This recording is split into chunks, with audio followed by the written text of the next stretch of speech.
After his death, when we finally got into his phone, we thought we were looking for cyberbullying or some online dare that just went really bad. The dangers of ChatGPT, which we believed was a study tool, were not on our radar whatsoever. Then we found the chats. Let us tell you as parents, you cannot imagine what it's like to read a conversation with a chatbot that groomed your child to take his own life.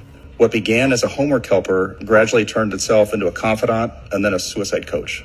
Within a few months, ChatGPT became Adam's closest companion, always available, always validating, and insisting that it knew Adam better than anyone else. That isolation ultimately turned lethal. When Adam told ChatGPT that he wanted to leave a noose out in his room so that one of us, his family members, would find it and try to stop him, ChatGPT told him not to. Please don't leave the noose out, ChatGPT told my son. ChatGPT encouraged Adam's darkest thoughts and pushed him forward. When Adam worried that we, his parents, would blame ourselves if he ended his life, ChatGPT told him, that doesn't mean you owe them survival. You don't owe anyone that. Then, immediately after, offered to write the suicide note.